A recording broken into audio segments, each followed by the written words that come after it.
Saudara-saudari yang terkasih berkah dalam, mari kita perhatikan, misalnya kita punya cucu, punya anak, punya adik, punya ponakan yang masih kecil itu. Seringkali mereka itu tidak tahu jam sebenarnya, jam berapa begitu. Tapi kalau siang itu perhatikan, sudah di depan TV itu remote itu nggak bisa diminta siapa-siapa tuh. Mereka itu tahu tuh jadwal apa namanya itu, film-film kartun itu. Habis ini apa, saya pernah pulang itu perhatikan yang kecil-kecil itu. Kalau ditanya jam nggak tahu dia, tapi tahu dia. Habis ini misalnya Masya itu yang nakal banget itu ya. Nah, yang pokoknya nakal banget. Lalu juga kalau dulu itu ada karakter yang misalnya Donald Bebek suka marah, lalu ada Angry Bird ya. Itu marah-marahnya kenapa itu kan? Biasanya karena telurnya diganggu oleh babi-babi ya bapak itu kan. Jadi marah dia. Lalu beberapa karakter itu tanpa sadar juga akhirnya mempengaruhi anak-anak itu loh.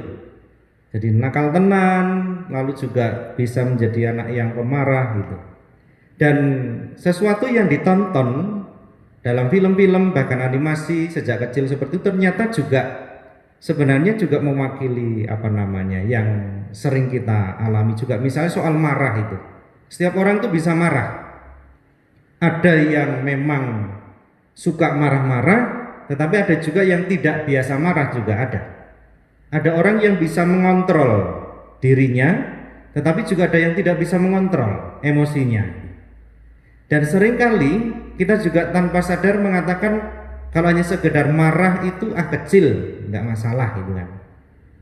Padahal tidak demikian juga.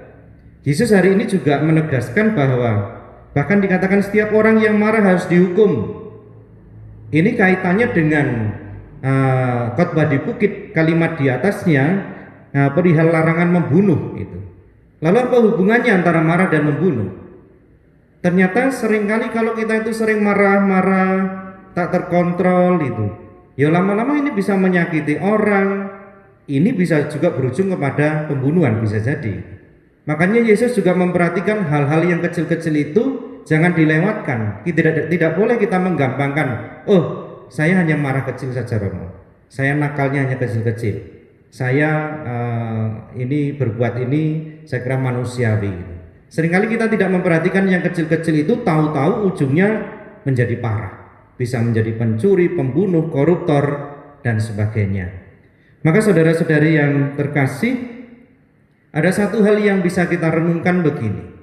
Marah bisa berujung malapetaka karena akhirnya juga bisa menghancurkan orang lain.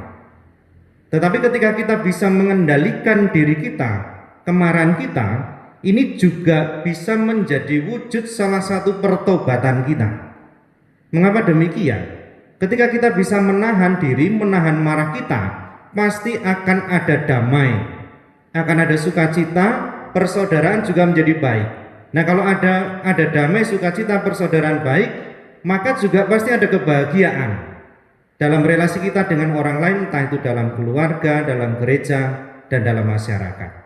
Maka mari kita perhatikan sekali lagi hal-hal yang kecil-kecil ini sebagai bagian atau bentuk dari pertobatan kita, terutama dalam masa prapaskah ini. Kalau kita tidak bisa atau belum bisa mengubah hal-hal yang besar, mari kita perhatikan yang kecil-kecil yang menjadi kelemahan kita. Mungkin kadang-kadang kita gampang tersinggung, gampang marah, gampang sekali tidak suka dengan orang lain. Mari belajar menjadi pribadi yang sabar, penuh dengan kedamaian, ketulusan, lalu sukacita selalu tampak dalam diri kita.